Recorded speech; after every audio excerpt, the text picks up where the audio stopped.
여러분 안녕하십니까? 박상규입니다. 이 방송은 유튜브 KTV 뉴스에서도 실시간으로 보실 수 있습니다. 트럼프 미국 대통령이 우리나라의 대미 수출품 중 1위인 자동차에도 4월 2일쯤에 관세 부과 계획을 내놓겠다고 예고했습니다. 정부와 자동차 업계는 남은 40여일간 총력 대응에 나설 방침입니다. 나라 안팎에서 우리 딸기의 인기가 갈수록 치솟고 있습니다. 미국 뉴욕에서는 프리미엄 딸기 시식회가 성황리에 열렸고요. 논산시는 인도네시아에 350억 원이 넘는 딸기 등의 농산품을 수출합니다. 대형 화재 참사로 이어질 뻔했던 보조 배터리를 3월 1일부터는 비행기 안에 선반에 두실 수 없습니다.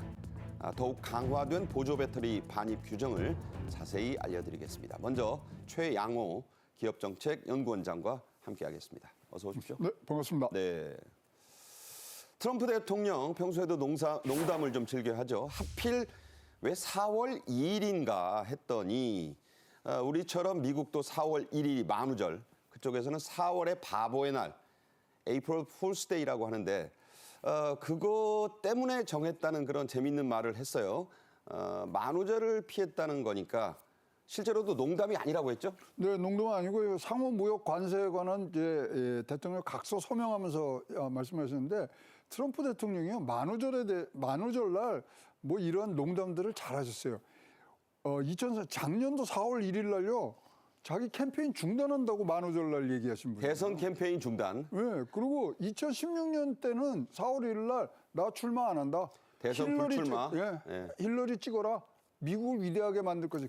뭐 그런 것들이 격급히 쌓여 있는 상황인데 그러다 보니까 이제 뭐 이 4월 2일 피해 간다. 뭐 1일을 피해서. 네, 1일을 피해서 2일을 간다 그랬는데 공식적으로는 이렇습니다. 4월 1일 날이 각 부처에서 모든 종합 보고서를 내는 마지막 날입니다. 미국의 종합 보고서. 네, 관세에 관한. 그래서 그것을 보고서 한다는 뜻으로 우리가 이해를 하면은 좋을 것 같고요. 이제 뭐 근데 지금 명령을 굉장히 많이 내려줬거든요. 관세뿐만 아니라 부가가치세, 보조금, 환율, 그다음에 규제, 그다음에 임금까지도 다 들어가 있는 보고서를 내놔라. 네. 그래서 자동차 등 상호 관세를 하는데 4월 2일 날 발표를 할 것이다. 네. 그러니까 시행은 아니고 발표인 것 같아요. 그래서 그쪽으로 방점이 많이 찍히고 있고 그러다 보니까 지금 하고 있는 이 뭐 보고서들이 종합적으로 만드는데 시간적 여유를 가지려면 4월 2일이 돼야 뭐 적어도 이렇게 앞으로 어떻게 할 것이다가 나올 것 같고 바로 그날부터 시행하기는 좀 어려울 상황이 아닌가 이렇게 보여집니다. 네. 트럼프 대통령 농담인지 진담인지 농담처럼 진담을 지금 하고 있습니다. 앞서 일부 자막으로 소개를 드렸지만 트럼프 대통령은 부가세는 우리나라에서는 부가가치세라고 하죠. 관세나 다름없다고 비판을 했습니다. 자, 이유가 뭐죠? 상호관세란 말이 먼저 나오지 않습니까? 상호관세라는 거는 어디에나 학문적으로 또는 법률적으로 정해진 게 아무것도 없습니다. 그러다 보니까 트럼프가 이제 자기 마음대로 지금 들어가거든요. 그러니까 부가가치세, 보조금, 환율, 임금까지 넣어서 다 계산해라. 이렇게 얘기가 지금 되고 있고요. 사실 이렇게 부가가치세에 대해서 직접적으로 타격하는 거는 우리나라 조세 주권을 건드리는 거기 때문에 이거 해서 안 되는 얘기거든요. 원래는. 네. 근데 다른 나라 보면 우리나라는 10%지 않습니까? EU는 22%예요. 부가세가 22%. 예, 22%입니다. 그다음에 중국은 13%고 OECD는 19%예요. 그러니까 우리가 결코 높은 편 아니에요. 높은 편은 아니에요. 그러니까 지금 나와 있는 것들은 제가 읽는 상황에서는 지금 유럽을 어떻게 EU를 상대로 해서 가려고 하는데 지금 뭐 한국의 어떤 그러니까 성동격서처럼 한국을 한번 치는 듯한 모습을 하지만 제가 보기에는 종착역은 22%를 매기는 지금 유럽을 바라보고 있고요. 미국 내는 판매세만 있습니다. 6.1%. 그렇죠. 근데 우리나라 부가가치세는요. 수출할 때 다 환급을 받지 않습니까? 그렇죠. 그런 것들을 따지면 뭐 트럼프가 억지 춘향이로 갖다 붙였습니다마는 그런 관세의 차이는 분명히 존재하는 것으로 보여집니다. 네. EU를 때리기 위해서 한국부터 건드려보고 있다. 이렇게 우선 이해하시면 좋겠습니다. 자동차 얘기를 좀 해보죠. 이 자동차는 우리나라의 대미 수출액 1위 품목입니다. 그야말로 효자 중의 효자인 것이죠. 당장 현대기아차를 필두로 우리 자동차 업계의 발등에 불이 떨어졌다고 봐야 합니다. 일단 4월 2일 날 자동차 관세를 매기겠다고 한 거니까. 네. 그것도 이제 어쨌든 간에 이제 가시권 안에 이제 들어와 있는 거고요. 작년에 우리나라 대미 수출액을 보면요. 지금 52조 원이나 되는 자동차만 팔아서. 그러고 하는데요. 사실 미국이요. 자기네들이 자급을 할 수 있는 자동차 생산 시설이 안 됩니다. 미국 내 연간 판매 대수가 1,600만 대거든요. 미국 자동차. 네. 근데 미국 내에서 생산할 수 있는 건 800만 대밖에 안 돼요. 절반은 이제 해외에서 가져와야 돼요. 갖다 줘야 되거든요. 그래서 이게 과연 어떻게 미국 경제에 지금 영향을 줄 것인가는 진짜 왈가왈부가 지금 많습니다. 네. 그런 부분이지만 어쨌든 간에 우리 현대기아 그다음에 현대기아차는 미국의 공장이 있습니다만은 그걸 어떻게 활용하느냐 지금 발등에 불이 뿌렸죠. 그런데 당장 공장을 짓기도 어렵잖아요. 그렇죠. 당연하고 지금 한 170만 대, 작년 같은 데는 한 120만 대를 했습니다. 더 많이 지금 생산해야 되는데 갑자기 또 50만 대를 어디서 하겠습니까? 그러나 현대 기아차 보면요. 지난 몇 년간 진짜 미국에 30조 투자를 했고요. 일자리도 50만 개 했고. 할 만큼 했죠. 했죠. 그리고 사실 이거는 거꾸로 보면 GM 코리아라고 한국에 부평에 공장 있지 않습니까? 네. 이것도 포함되거든요. 그렇죠. 자기네 GM, 자기네 나라를 대표하는 자동차 회사가 한국에서 만든 거 가면 관세 매겨야 되거든요. 그러니까요. 그러니까 이게 지금 어떻게 답이 정해질지가 굉장히 지금 궁금하면서도 지금 대비책들은 하루빨리 지금 세워야 되는 그런 지금 상황에 지금 몰리고 있습니다. 로마의 유명한 역사가 투키디데스가 한 말이 있습니다. 강대국은 자기가 하고 싶은 일을 하는 나라고 약소국은요 해야 할 일을 하는 나라다. 딱 떨어지는 지금은 상황인 것 같습니다. 우리가 약소국은 아니지만 어쨌든 미국의 이 압박에 어떻게 현명하게 대처해야 될지가 관건인 시점입니다. 다행스러운 건요. 독일 뮌헨에서 열린 한미 외교장관 회의에서 한미 간의 관세 문제도 좀 서로 좋은 방향으로 해법을 찾자. 이른바 윈윈 해법에 대한 대화가 한미 장관들 사이에 오갔죠? 그렇습니다. 조태열 외무부 장관하고 루비오 미 국무장관하고 이제 만나면서 이런 얘기들을 했는데요. 사실 관세 주무부처는 한국은 이제 산업통상자원부고요. 지금 미국은 상무부와 그다음에 미국 무역 대표부인데 관할 그 부분들이 다르지만 저는 루비오라는 미국 국무장관의 위치를 좀 새겨봤을 때 굉장히 뜻깊은 만남이었다. 네. 루비오란 상원이었을 때 2016년 때 트럼프하고 당내 경선에서 마지막까지 붙었던 인물 그랬죠. 아닙니까? 네. 그다음에 잘 아시겠지만 히스패닉계거든요. 쿠바 난민의 후예죠. 그렇죠. 그래서 아버지가 그 바텐더하고 어머니가 청소부 하시면서 키운 사는데 여기가 사실 이제 앞으로 나올 다음번 대선 주자에 지금 선두 주자거든요. 거의 그렇죠. 예. 그러다 보니까 이런 부분들이 굉장히 이제 중요한데 의미 있는 얘기들을 많이 했어요. 자, 윈윈 해법 찾자. 그리고 관계 부처들이 잘 할 수 있도록 얘기를 하자. 근데 이제 우리 조태열 외무부 장관이 굉장히 재미난 얘기를 했어요. 마가라고 그러잖아요. 미국을 다시 위대하게. 예. 근데 거기가 A가 아메리카가 아니고 Make Alliance Great Again. 동맹을 해줘야 같이 크는 거지. 그런 얘기들이 나눈 것을 보면서 두 분이 참 합이 잘 맞는다. 그리고 이것들이 양국의 공조 이런 것들을 더 강화할 수 있는 부분들이고요. 굉장히 상위권의 정세권 이 외교관들이 두 분이 만나서 물꼬를 쳤다는 데는 굉장히 큰 진전이 있었다고 보여집니다. 네, 마르코 루비오 상원 의원 출신의 이 국무장관 말씀드린 대로 공산주의에 대한 혐오가 아주 많고요. 또 하나 이 박근혜 전 대통령과 2016년에 와서 만났던 적도 있는 지한파 장관이다. 이렇게 말씀드릴 수 있습니다. 최상목 대통령 권한대행도 산자부 차관보를 물론 보낸 건 산자부 장관입니다만 워싱턴 DC에 보냈고 범부처적으로 지금 대응에 나서고 있죠. 그렇습니다. 박종원 산자부 통산차관보가 17일부터 워싱턴에서 이제 활동을 시작을 하시고 있는데요. 지금 관세에 들어가는 것들이 너무 많아요. 자동차 배기가스, GMO, 그다음에 미국 소고기 연령, 그다음에 블루베리 사과 수입하는 이런 것들이 너무나 첩첩해야 되는데 이게 다 지금 관세로 지금 몰아서 가고 있거든요. 그렇죠. 그러니까 빠르게 지금 이것들을 해결해야 됩니다. 그러니까 관세를 하는 게 아니라 비관세 품목까지 지금 다 집어넣고 있기 때문에 지금 박정원 산자부 통상 차관보가 굉장히 할 일이 많고요. 그러다 보니까 또 산자부 장관도 가만히 있을 수 없지 않습니까? 그래서 안덕건 산자부 장관도 미국 상무장관이 아직 취임은 안 했습니다만은 미리 만나서 앞에 여러 가지의 서로의 의견들을 지금 나누고 있는 상황이라고 보여집니다. 네. 정부도 뛰고 있습니다. 그리고 앞서 저희가 며칠 전에 보도해드렸듯이 정의선 현대차 회장도 트럼프 장남과 또 손녀와 우중에 라운딩하고 2시간 넘게 밥을 먹었죠. 함께 단둘이 다 대비하고 있을 것이라고 봅니다. 조태열 외교장관이 루비오 미 국무장관을 만났는데 그 회의 이름이요. 경제회의가 아니에요. 뮌헨 안보회의입니다. 조 장관은 루비오 장관과 북한의 완전한 비핵화 원칙을 다시 확인했죠. 이거 뭐 오래간만에 듣던 중 진짜로 좋은 소식이었습니다. 트럼프 대통령이 취임하자마자 뭐 북한을 핵 보유국으로 뭐 인정을 하는 듯한 지금 톤으로 얘기를 했는데 두 분이 만나서 그게 아니라 북한의 완전한 비핵화 원칙을 재확인한 거에 대해서는 큰 박수를 보내고요.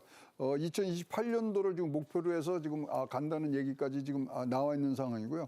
어쨌든 간에 이것은 한미 동맹의 강함을 지금 굉장히 신뢰감을 주는 그런 상태까지 끌어올린 상황이 됐기 때문에 굉장히 좋은 지금 진전이 있었는데 더욱더 좋은 거는 문서화했다는 거예요. 이거를 네. 공동성명의 공식 문서로. 그렇죠. 네. 한반도 비핵화 원칙을 재확인했다는 문서로 남겼기 때문에 굉장히 긴밀한 공조가 격격히 쌓이는 부분이고요. 여기서도 좀 뭐 안전하고 강하고 번영하는 미국보다는 안전하고 강하고 번영하는 동맹이 되게 해야 되는 말을 직접 얘기를 하셔서 그러니까 루비오가 Make America Great Again이 아니라 Make Alliance Great Again이라는 말을 서너 번 해가지고 네. 그 외교부 당국자가 저 정도로 미 국무장관이 세계의 국무장관인데 얘기하면 믿어야 되지 않아? 이랬다는 거죠. 예, 그러니까 이 부분들이 지금 사실 미국도 우리한테 지금 원하는 게 있거든요. 조선업이라든가 그다음에 에너지, 그다음에 뭐 요번에 이제 웨스팅하우스하고도 이제 얘기를 했습니다. 그런 것들이 지금 같이 나눠야 될 게 너무 많은 두 양국 간의 동맹이기 때문에 그런 점들이 부각이 많이 됐다고 보여집니다. 네, 우리 어쨌든 장관들 좀 이 뒤숭숭한 가운데서도 이렇게 열심히 일을 하고 있습니다. 이 민헨 회담과 또 강력한 한미 공조를 의식한 것인가요? 북한이 미군 고위장성의 말 이게 뭐 이례적인 그런 강력한 반발이 나왔어요. 그러니까 북부 사령관은 그런 말을 할 수 있는데 네. 북한 외무성의 톤이 좀 셌죠? 예, 좀 셌습니다. 그런데 뭐 미국 북부상령이 뭐냐면 ICM을 지금 다시 생산을 재개한다는 얘기를 했더니 아니 그거는 우리나라 북한을 지키기 위해서 지금 하는 얘기다 하고 강력하게 지금 얘기를 하는데 최근에 여러분 아시지만 핵잠 수합 한반도에 들어왔죠. 그다음에 한일이 정보 공유한다 그랬죠. 그다음에 합동 우주 훈련한다 그랬죠. 그다음에 3월에는 뭐냐면 프리덤 쉴드 오퍼레이션 있지 않습니까? 자유의 방패.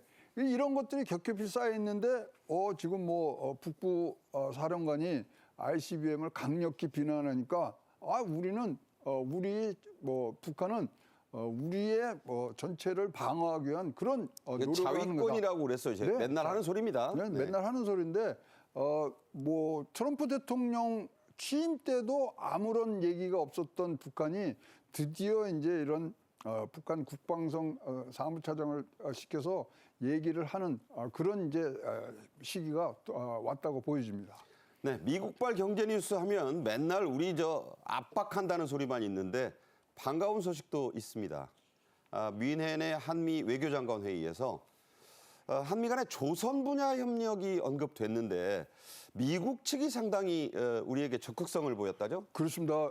지금 사실 이게 좀 얘기가 어디서부터 시작하냐면 남진아에 지금 중국의 어떤 뭐 조선 그러니까 해군 이 병력들이 굉장히 강화되고 요새는 있거든요. 남중국해라고 해야 네, 됩니다. 남중국해. 남중기나에는 옛날 일본 사람들이 하는 말이고. 그렇습니다. 예. 그래서 거기서 근데 미국이 지금 굉장히 실력이 딸리는 데가 조선업이거든요. 근데 세계 1위 한국의 협력에 대한 요청을 하는 그러한 장면들이 지금 연출이 됐고요.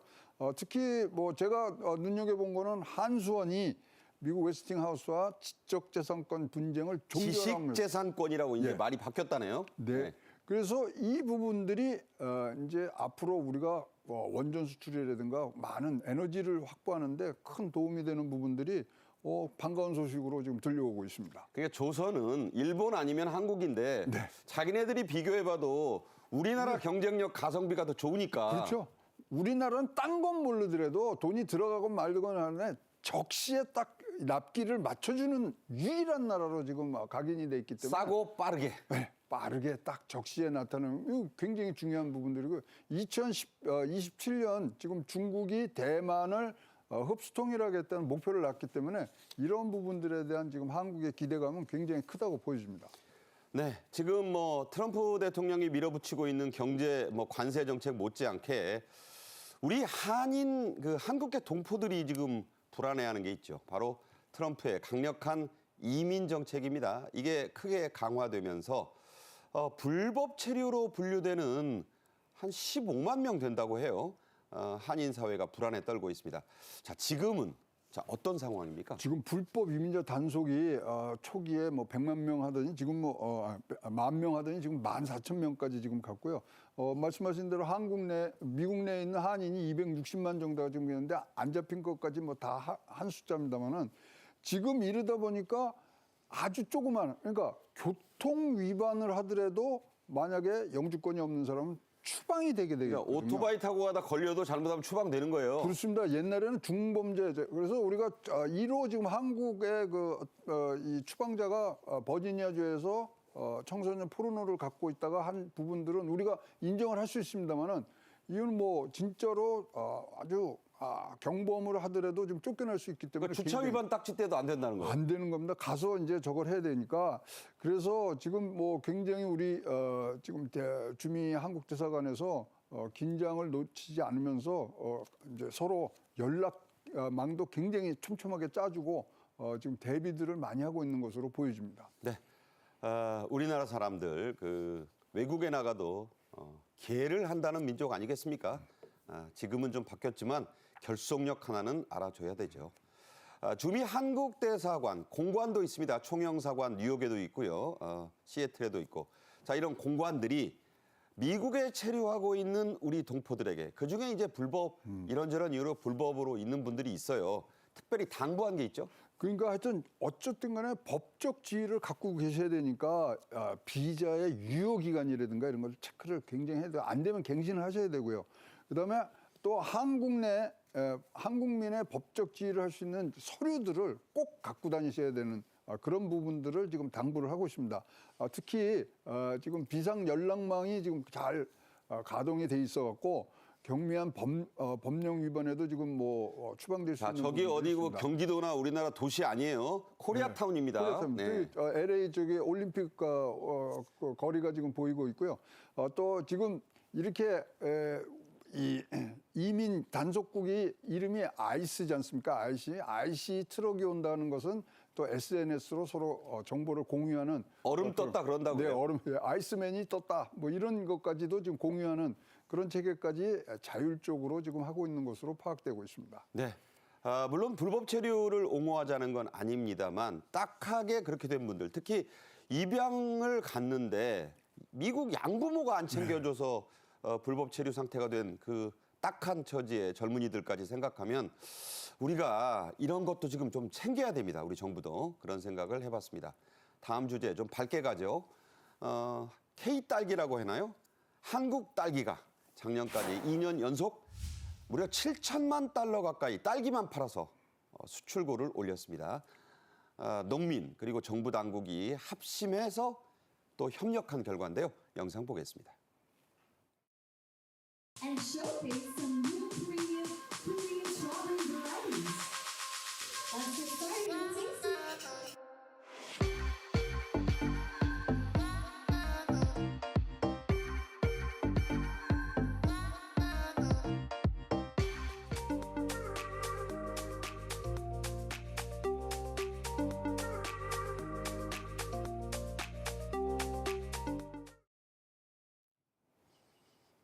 네, 미국 뉴욕의 별칭이 사과의 도시 아니겠습니까? 이런데 이 K 딸기가 프리미엄 이벤트 행사, 뭐 그냥 딸기가 아니란 얘기죠. 세계의 상업 수도라는 뉴욕에서 이 행사가 열렸습니다. 반응이 매우 뜨거웠다고. 매우 뜨겁습니다. 왜냐하면 딸기는요 3일이 유통기한입니다. 그러니까 비행기를 타고 가서 하면은 이게 뭐 잘 안 되기 때문에 사실 우리나라 딸기 수출의 90%가 동남아시아, 싱가포르 이쪽이거든요. 근데 이제 이거를 뚫어서 미국을 지금 들어갔고요. 그러니까 미국도 가자마자 먹은 거네요. 가자마자 먹었는데 우리가 7천만 톤 정도 나왔는데 미국은 50만 톤밖에 지금 안 나가고 있었거든요. 그러다 보니까 지금 뉴욕 문화원에서 K 딸기 쇼를 지금 하는데 우리나라에서 자체로 개발한 딸기 품종이 몇 개나 될 것 같습니다. 오, 많을 것 같네요. 180개나 됩니다. 아유, 180개. 예, 근데 거기서도 이제 잘 나가는 것들이 있지 않습니까? 그런 것들을 지금 2025 K 딸기 런칭쇼라는 부분들로 가서 뉴욕의 한국문화원에서 지금 이 행사를 지금 했고요. 한국산 딸기 제일 지금 우리나라 80%를 차는 게 설향이거든요. 설향. 네, 맛있잖아요. 그걸 도톰하고. 그다음에 금실, 비타베리, 핑크 캔디. 저는 개인적으로는 킹스베리를 제일 좋아합니다. 큰 거 있지 않습니까? 저는 품목 안 좋고 그냥 안 가리고 먹습니다. 네. 그래서 뉴욕에 이제 3일 이상을 갈 수 있는 프리미엄 시장을 지금 공략하는데 지금 교두보를 쌓고 있습니다. 네. 딸기의 고장 중에 하나죠. 충청남도 논산시가 뭐 연무대 이 육군 제2훈련소만 있는 곳이 아닙니다. 인도네시아에 다른 이제 국가에도 팔다가 이번에 인도네시아에 딸기를 포함해 무려 350억 원이 넘는 농산품을 수출한다고요? 네, 우리 논산시가 어떤 데냐면요. 여기에 논산 딸기 시험장이 있고요. 지금 한국의 80% 이상을 지금 차지하는 설향을 여기서 만들었거든요. 설향의 본고장. 네, 본고장입니다. 그런데 여기서 이제 인도네시아에 지금 350억 달러가 원이에요? 원이 350억 달러면 난리 나죠. 예. 355억 달러의 규모의 수출이 지금 됐고요. 지금 뭐를 논산에서 준비하고 있냐면 2027년도에 세계 딸기 산업 엑스포를 준비하고 있습니다. 딸기 엑스포. 예. 그래서 뭐 그때는 이제 진짜로 세계의 바이어들이 다 와서 같이 이것들을 하고 한국 딸기의 좋은 점을 지금 알릴 수 있는 부분들인데요. 딸기는요, 우리 이 전 인류가 이렇게 만들어서 먹은 게 100년이 안 됩니다. 다 산딸기 먹었었어요. 그렇죠. 뭐 영화 제목도 있어요. 예. 네. 근데 지금 전 세계가 이렇게 딸기를 재배해서 간 건 100년밖에 안 되는데 그 중에서도 우리나라가 이렇게 치고 올라가는 부분들이 많고요. 네. 사실 연전에는 중국이 딸기에 농약이 나온 것 때문에 아시아에서 중국이 쫙 빠지는 순간 우리께 확 올라가서 굉장히 성과를 올렸던 그런 것이 지금 몇 년 전 안 됩니다. 네. 뷔페 가실 때 제가 약간 우스갯소리 하나 할게요. 뷔페가 별로다라는 기준이 입구에 이 김밥 쌓여 있으면 별로 안 좋다고 하잖아요. 그런데 요즘 고급 뷔페에 가면 딸기 관련 메뉴가 있으면 고급이다. 이런 얘기 있네요. 거기는 딸기 뷔페로 해서 딸기를 전문으로 해서 거기서 딸기로 뭐 여러 가지 맛입니다. 뭐 이제 디저트만 먹는 게 아니라 딸기와 닭튀김을 같이 해서 먹는다든가. 그런데 평균 예약률, 특급 호텔의 평균 딸기 뷔페 평균 예약률이 지금 90%랍니다. 그림만 봐도 예. 맛이 있겠어요. 데코레이션도 훌륭하고. 지금 뭐 시폰 케이크, 베리 타르트 뭐 여러 가지 종류로 지금 만들고 있고요. 지금 뭐 제일 잘 팔리는 게 딸기 크림 치즈 브루스케라. 저거는 한번 먹어보고 싶어요. 딸기만 돼 있는 게 1인당 13만 원. 네. 뭐 호텔 뷔페 감안하면 그렇게 뭐 터무니없는 가격은 아니에요. 그러나 뭐 13만 원은 굉장히 뭐 가격은 높은 부분들이 그렇죠. 있는 네. 거죠. 네. 자, 이 딸기만으로 된 뷔페 대단합니다.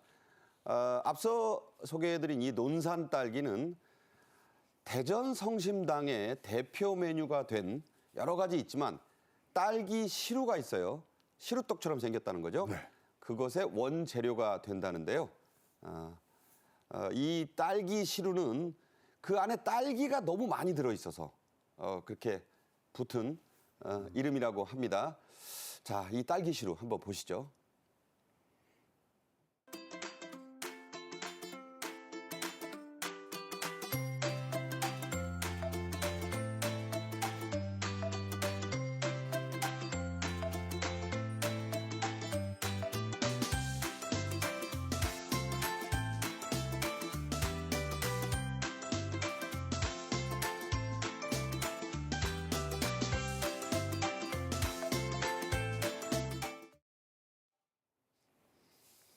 네, 이 딸기 시루가 대박이 나다 보니까 이 시루를 뒤에 갖다 붙인 다른 메뉴들도 덩달아 인기를 끌고 있다죠? 원래 이름이요.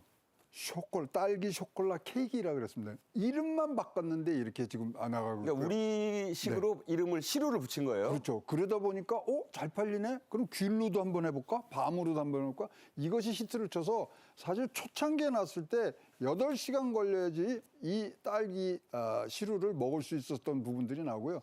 이렇게 장명을 하는 데 있어서는 여기 부인 되시는 분이 지금 이사신데 이름을 이렇게 한번 해볼까? 하고 지금 내놓고요. 아, 좋아요. 시루. 네, 시루 좋죠. 시루떡. 예. 그래서 또 우리 이 네티즌들이 또 이거 찾아보지 않습니까? 거기 보면은 2.3kg라고 돼 있답니다. 한 개가 무게가. 근데 실제 재보니까 2.5kg의 딸기가 들어가 있더라. 그러니까 저희 장모님도 대전에 사시는데 네. 그 딸기가 왜 좋으냐 여쭤봤더니 딸기를 많이 넣어서 좋다는 거예요. 그러니까요. 그러니까 딸기를 안 넣고 순 다른 거 넣은 게 아니라 그렇습니다. 진짜 딸기를 많이 넣더라. 2.3kg 넣으라고 거기 써 있는데 2.5kg가 들어가 있다니까 또 소비자들은 더 좋고요. 네. 그래서 굉장히 유명하게 된 8시간 걸려야 줄 서서 사 먹을 수 있는 케이크가 됐습니다. 외식업의 비결이 있는 것 같습니다. 붕어빵에는 붕어가 들어가 있는 게 아니라 단팥이 많이 들어가야 손님들이 좋아합니다. 자, K 딸기의 최근 인기 20년 전에 개발된 이 한 국산 딸기 품종. 아까 말씀하셨어요. 이름도 참 멋집니다. 그 품종 덕분이라고요? 네, 서량 우리나라 85% 정도를 지금 차지하고 있고요. 사실 이제 일본에서 우리가 종자들을 갖고 오고 그랬던 부분들이 있었는데 지금 이제 이것이 언제부터 이제 역전이 되냐면 2015년도에 개발했는데 2018년도에 평창 올림픽 대회 때 일본의 대표 선수인 스즈키 유미가 와서 한국 딸기 너무 맛있습니다. 근데 그때까지 30억 이상의 로열티를 주고 일본에서 개발한 걸 갖고 원래 왔었거든요. 딸기도 일본이었죠. 그렇죠. 그런 것들이 나오고 지금 뭐 하다 보니까 아까 말씀드렸는데 186개 품종이 지금 나와 있고요. 지금 뭐 아까 말씀드린 대로 이 주먹만한 킹스베리 뭐 이런 것뿐만 아니라 지금 홍희라는 건 2020년도에 나온 것들은요. 네. 굉장히 해외에서 색이 진하고 아주 수출용으로 만들어서 잘 팔리고 있는 그런 딸기의 품종들이 자체 개발이 되고 있습니다.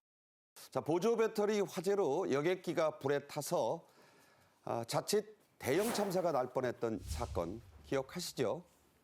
다음 달 1일부터는 보조 배터리와 전자담배도 기내에 갖고 가실 수는 있는데 선반에 두실 수 없습니다. 먼저 영상 보시죠.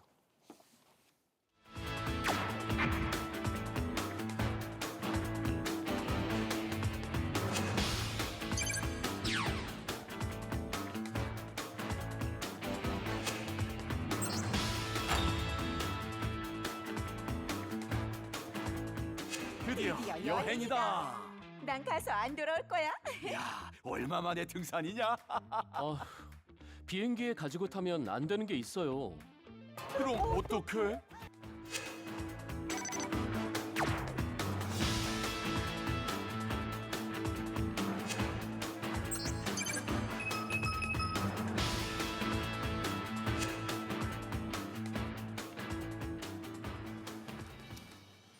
네, 이번 주제는 백기종 동국대 법무대학원 지도교수도 함께 하시겠습니다. 안녕하세요. 네, 안녕하세요. 네. 자, 말씀드린 대로 3월 1일부터입니다. 공교롭게 또 3.1절부터네요. 기내 수화물 반입 규정이 확 강화가 됩니다. 1월에 발생했던 에어부산 여객기 화재 때문인데요. 국토부의 발표부터 들어보시겠습니다.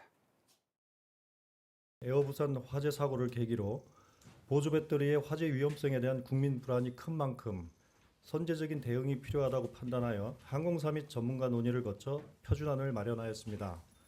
시행일은 3월 1일부터입니다. 또한 항공사는 항공권 예약 시부터 발권, 탑승 수속 및 탑승 후 기내 등 각 단계별로 반입 관리 수칙을 안내할 예정이며 기내 안내 방송도 주의사항이 보다 명확하게 주지되도록 표준화할 예정입니다. 이제 딱 12일 남았습니다. 구체적으로 어떤 게 어떻게 달라지는지 중점적으로 좀 짚어주시죠. 예, 3월 1일부터죠. 이게 보조 배터리, 전자담배 이런 걸 지금 반입을 금지했고요. 이제 이걸 원래 수화물로 붙여야 되고요. 만약에 이제 기내에 가지고 들어가면 비닐봉지나 파우치에 담아서 가지고 와야 되는데 사실은 그 단락 그 방지용이라고 이제 그 배터리 끝에 충전하는 곳 있잖아요. 요거는 절연 테이프로 부착을 하거나 그다음에 이제 그 기내에 들어가시면 앞좌석 수납장이 있습니다. 그물 있죠. 거기에다가 집어 넣거나 아니면 본인이 직접 소질하는 이런 형편인데 사실은 이런 부분들이 결국은 그 에어부산 항공기 사고라든가 이런 어떤 사고 때문에 이제 이런 조치가 이루어지는 건데 특히 중요시하는 건 우리가 보통 기내 들어가면 선반에 많이 보관하지 않습니까? 그렇죠. 근데 선반도 보관하는 걸 금지하는 이런 규정이 생겼기 그러니까 때문에 저번에 선반에서 불꽃 일었잖아요. 그렇습니다. 뭐 리튬 이온 전지라든가 이런 부분이 이제 그 불꽃이 나서 화재가 나기 때문에 이런 부분들을 조심해야 됩니다. 다만 여기서 중요한 거는 휴대전화나 노트북은 제외됐기 때문에 휴대전화나 노트북은 기내 반입이 허용되는 걸로 이렇게 지금 알려지고 있습니다. 자, 저 중요한 거 말씀드렸지만 충전은 절대 안 되죠. 네, 충전은 기내에서 하면 안 되는 걸로 이렇게 돼 있습니다. 왜냐하면 충전은 기내에서 하게 되면은 여러 가지 문제가 생기는데 충전을 하는 경우에는 반드시 뭐 부풀리거나 이상 징후가 발견하면 즉시 승무원에게 이 전달을 해서 조치를 받아야 되는 그런 부분입니다. 예, 보조 배터리도 마음대로 이제 들고 들어갈 수 없어요. 용량에 따라서 반입할 수 있는 개수가 정해지죠. 그렇습니다. 100와트시 이하는 사실 5개까지 허용을 합니다. 다만 5개가 넘어가면 이 항공사의 승인을 받아서 거기다 테이프를 부착해서 표시를 해야 되고요. 그다음에 160와트시 초과하는 경우에는 반입이 불가됩니다. 이 배터리가. 다만 이제 보조 배터리 용량과 상관없이 수화물로 보내는 거는 아주 금지가 돼 있고요. 다만 인공 심장 박동기처럼 특수한 경우에는 제세동기라고 네, 그러죠? 제세동기라고 하자. 우리가 지하철에 가보면 심장 박동기, 제세동기가 있는데 이런 경우에는 항공기 내에서 이 돌발 사고가 날 때 사용하기 위한 방편으로 요건 특별히 제외를 했다. 네. 이런 부분이기 때문에 어쨌든 100kW나 이 160W가 넘어가는 부분은 반드시 항공사 승인을 거쳐서 해야 되고 그러니까 저거는 캠핑용이거든요. 그렇습니다. 굉장히 그 어떤 그 문제가 될 때 굉장히 큰 어떤 폭발을 일으킬 수 있는 그런 어떤 분석이 있기 때문에 조심을 해야 되는 그런 겁니다. 네. 용량에 관계없이 수화물, 짐으로는 붙여서는 안 되는 겁니다. 그렇습니다. 네. 네. 그 점을 다시 한번 말씀드리면서 하지만 당장 이런 규정을 10여일 만에 실행하면 탑승객들 입장에서는 저 몰랐는데요? 충분히 그럴 수 있는 그 기간입니다. 그래서 쉽지 않을 것이고 여객기 회사들 일정 부분 배려를 지금 하죠? 네, 지금 뭐 5번에 지금 체크가 되고 있습니다. 항공권 예약 시에 들어가고요. 출발 24시간 전에 들어가고 탑승 수속, 탑승 시, 그다음에 탑승 후에 가는데 5번. 예, 5번을 하고요. 지금 현재는 우리 국적기에만 지금 해당이 되고 있고요. 지금 외국 비행기에 대해서는 권고사항으로 계속 이것들을 같이 보조를 마치자는 그런 지금 얘기들이 나오고 있습니다. 단락 방지용으로는 비닐봉지를 제공하는데 이거 투명한 걸 주는 이유가 있죠. 그렇죠. 봐야 되니까. 예, 봐야 되고 거기에 테이프를 해서 이것이 접점이 안 되도록 하는 부분들이 지금 있습니다. 네. 자, 그리고 미승인 보조 배터리는 만약에 반입하다가 적발되면 즉시 승무원에게 달라면 줘야죠. 예, 달라면 줘야 되고요. 뭐 비행기 타시면 알겠지만 거기서는 경찰권이 있기 때문에 그런 건 이제 압수할 때까지 할 수 있는 그런 강력한 지금 처벌까지도 지금 생각하고 있다는 얘기가 있습니다. 다만 저거 이제 승무원이 달라 그랬는데 안 주는 분들이 꼭 있어요. 네가 뭔데? 예, 예. 그러면 처벌을 해야 되는데 그 처벌 규정까지 지금 국회가 할 일이 많아서 그런지 좀 이게 시간이 걸리겠죠? 네, 아직 안 나와 있고요. 지금 말씀드린 대로 이거 지금 우리 국적기에만 지금 해당이 되는데 지금 같이 뭐 여러 지금 LLC가 있기 때문에 지금 LCC. 예, LCC가 있기 때문에 해외 비행기들도 여기에 꼭 동참해 주시기를 바라겠습니다. 네. 승무원들이 배터리 그거 안 되니까 주세요 하면 주세요. 괜히 내가 뭔데 이렇게 갑질하시면 큰일 납니다. 안전을 위해서도 그렇고 처벌 규정 없다고 또 똑똑한 분들 거부하실 수 있는데 그것도 안 됩니다. 자, 해외 수화물 중에 우리나라 사람들 김치 많이 갖고 갑니다. 뭐 하도 예능 프로그램에서 어디 호텔방에서 라면 끓여먹으면서 김치 가지고 가는 프로들 많죠. 그런 영향도 좀 있다고 보는데 자, 그러면 다 압수됩니다. 인천공항에서만 압수된 김치 양 엄청나다고요. 박학타 시간 우리 박상규 앵커께 질문 하나 드리겠습니다. 네. 그 외국 국적 동포 말고 해외 체류 국내 동포가 어느 정도 되신 줄 아십니까? 해외 체류한 거기서 태어난 분들 그것도 뭐한 국적 한 200만 되지 않아요? 예, 지금 통계가 뭐 300만 가까이 네, 됩니다. 뭐 얼추 방금 맞았네. 말씀하신 것처럼 네. 이 소위 말하면 이 김치 정말 세계적인 그런 K푸드가 됐지 않습니까? 그 김치는 재외 동포들이 가장 선호하는 음식 중에 1위입니다. 1위죠. 그렇기 때문에 사실은 인천국제공항공사 2024년 이 여객 포기 물품 기증 실적을 보면요. 무려 11톤에 가깝습니다. 한 해. 김치만 11톤이에요. 그렇습니다. 그러니까 이 김치 한 포기당 3kg 잡으면은 이게 3,500포기 정도 되는 건데요. 이 부분이 지금 사실은 압류된 상태로 드러났습니다. 또 한 가지 여기서 볼 거는 뭐냐면은 이 고추장이나 이런 간장 굉장히 좋아하잖아요. 큐브형으로 꼭 가져가세요. 네, 이것도 2023년도 통계를 보니까 10.5톤, 이것도 거의 11톤가량 되는 거거든요. 그러니까 튜브형 고추장이 10톤이라는 게 그렇습니다. 네. 그래서 이제 이런 부분들인데 결국은 이런 어떤 김치폭이라든가 간장 이런 부분들이 기내 반입이 금지되는데 다만 이 100ml 이하 1리터 비닐 봉지에 담아서 가져가는 건 허용이 됩니다. 아주 조금. 예. 네. 그래서 소량은 가져가서 이 외국인 친척들에게 주는 건 좋지만 그 넘는 수량은 안 된다는 걸 알고 계시면 좋겠습니다. 네, 튜브형 고추장 반드시 제한이 되니까 조금만 가져가세요. 그렇습니다. 뭐 장사하는 것처럼 가져가시는 분들도 있다고 해요. 11톤의 김치를 이걸 어떻게 하지? 이렇게 생각하는 분들이 있습니다. 공항에서 먹는 거 아닙니다. 좋은 곳에 기부를 한다고요? 네, 복지시설에 지금 기부를 하고 있습니다. 그래서 지금 11톤이 지금 나오면 바로 복지시설로 갔고요. 그다음에 이제 이거 말고도 장류라든가 식품류, 그다음에 뭐 과일 등 나오지 않습니까? 된장, 뭐 예, 된장, 간장. 과일 넘어가면 큰일 납니다. 그래서 이것도 좋은 곳에 기부를 지금 하고 있는데. 그것도 쌀 과일도 한 30.8톤이나 압류가 되네요. 그렇습니다. 그래서 뭐 이제 이런 것들이 지금 굉장히 많기 때문에 어디 폐기 처분할 수 없는 부분들이 있기 때문에 많은 부분들이 지금 급식소라든가 이런 여러 가지 좋은 일을 하시는 분들 식자재로 지금 활용하고 있다고 그렇게 알려져 있습니다. 그러니까 내 맛있는 김치 왜 뺏어가 이렇게 생각하시지 말고 이 방송 보시면 네. 내가 간접적으로 좋은데 그렇죠. 무료급식소에 기부했구나 이렇게 그리고- 생각하시면 마음도 네. 좋아질 거예요. 갖고 타시면 안 됩니다, 원래. 네. 예. 이 농산물이 국경을 넘어 다닐 때는 굉장히 큰 검역과 방역이 있어야 되는데 그런 부분들도 좀 고려하시고 좋은 데 쓰고 있습니다. 네. 외국 가시면 그 나라 음식도 좀 드셔보셔야 되는데 꼭 컵라면에 김치 안 드시면 큰일 나는 분들이 참 많습니다, 우리나라에. 자, 이처럼 기내 액체류 반입 규정이 엄격해진 건 과거에 발생한 트라우마 있는 몇 가지 대형 사건들 때문이죠. 그렇습니다. 1990년대 초에 제가 이제 새내기 그 폴리스맨 할 때 생각이 나는데요. 그때는 사실 일회용 라이터 같은 거, 그다음에 기내 흡연이 가능했지 않습니까? 그러나 이제 지금은 안 되는데 사실 우리가 가장 먼저 항공기 사고 떠오르는 건 바로 1987년 11월 29일 날 생생한 그날 이 이라크 바그다드에서 서울행하는 이 대한항공 여객기죠. 이때 이제 김현희 북한의 어떤 소행으로 인해 가지고 결국 공작원 2명, 김현희 씨 등 2명이 사실은 미얀마 상공에서 액체 폭발류를 폭파시켜서 119명, 정말 승무원과 승객 전원이 사망하는 초유의 사건이 발생을 했죠.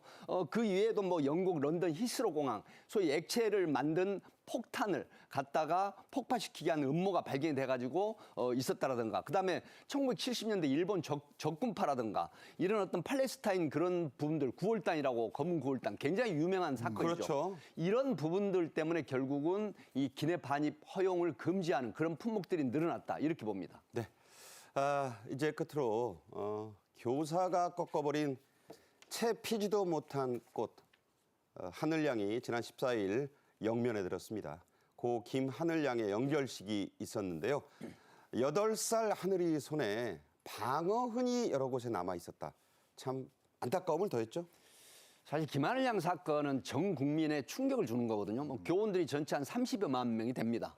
그럼에도 불구하고 정말 아주 제한된 그런 어떤 정신건강 질환을 앓는 사람의 소행이라 그래서 여러 가지 문제점을 낳고 있는데, 김하늘 양 만 7세입니다. 초등학교 1학년.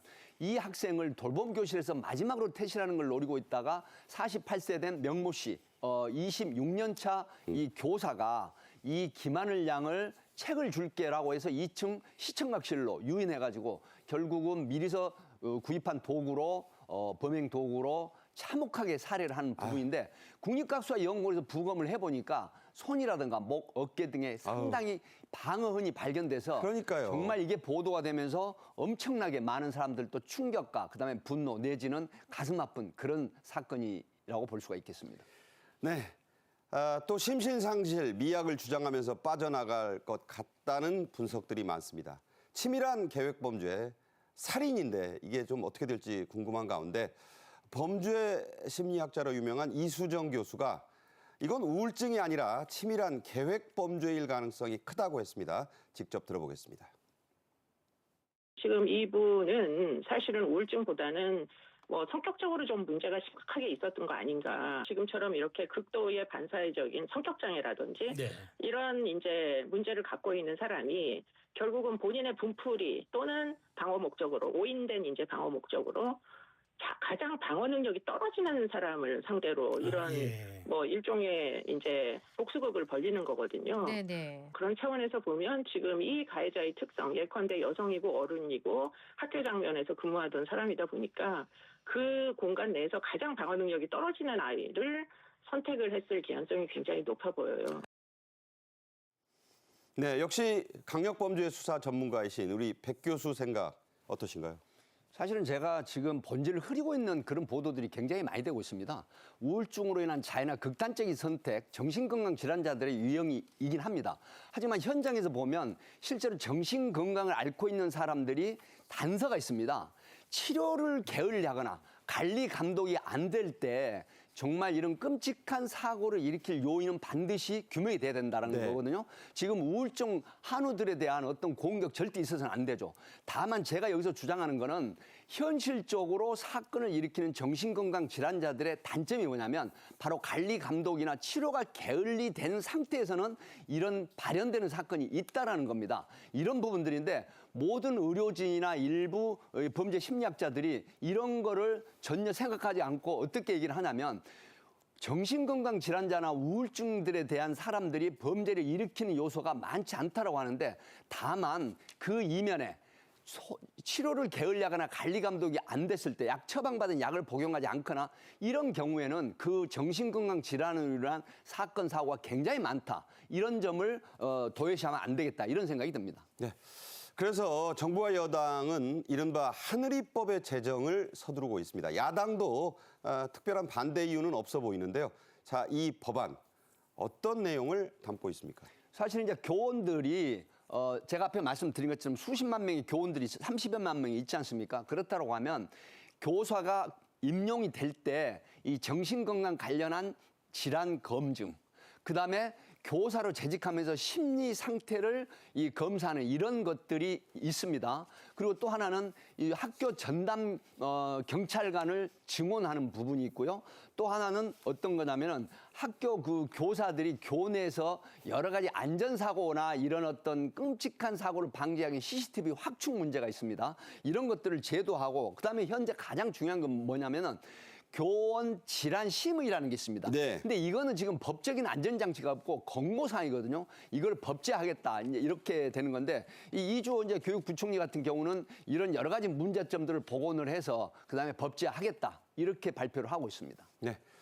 하늘이의 안타까운 저 죽음이 반드시 어른들이 법이든 제도화든 해서 달래주기를 기대해 보겠습니다. 백기종 교수, 최양호 원장님과 함께 말씀 나눴습니다. 잘 들었습니다. 고맙습니다. 대동강물도 풀린다는 우수가 내일입니다. 요즘 대북 관계도 그렇고 어수선한 경제 상황에 정국도 그렇고 이런 얼음장들 하루빨리 풀리기를 기대해 봅니다.